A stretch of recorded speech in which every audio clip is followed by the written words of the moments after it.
The house never ends, and neither does she. In the infinite house, every hallway folds back into itself, and at the center of every room stands the housewife. She is not flesh and not machine, but something caught between the repetition. She folds the same discolored sheet again and again, her hands trembling but never stopping. If you speak to her, she will not answer.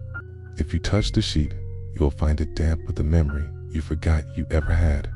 She resets the rooms with every fold, and no matter how many times you circle the house, she is already there, waiting with that same burden in her arms. Every object in the infinite house remembers you. The lamp you switch off flickers back on. The cup you place on the counter returns to your hand. The photograph on the wall shifts to a face you should not recognize. The housewife is part of this memory loop, condemned to repeat her folding until the walls themselves unravel. Visitors claim the sound of fabric scraping together grows louder than breathing, until it is the only sound left. When one man tried to seize the sheet from her hands, the ceiling collapsed into static and reformed into another identical room, leaving him erased from the faces in every frame. The house does not tolerate interruption, only observation. Keepa says the housewife is not a prisoner, but a function. She is the mechanism that binds the infinite house, folding rooms into one another like pages in a book. Each sheet she folds is another layer added, another loop written.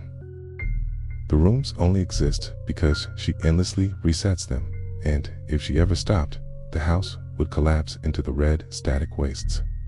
Some claim she remembers each fold, carrying every erased version of the house in her arms. Others whisper that she has already stopped, and what we see is the echo of her final movement, repeating forever.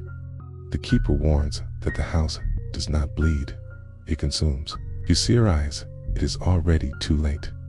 Most witnesses swear the housewife has no face, only blurred features hidden by static. A few say they saw her lift her head, and the sockets were not empty. They were mirrors. In their reflection, they saw themselves endlessly folding, endlessly resetting, endlessly trapped. The last visitor to describe this swore he could still hear the sheet scraping when he closed his eyes, long after he escaped. But when his family looked into his room, they found only an unmade bed and a photo of the housewife folded into the frame. The infinite house had taken him back.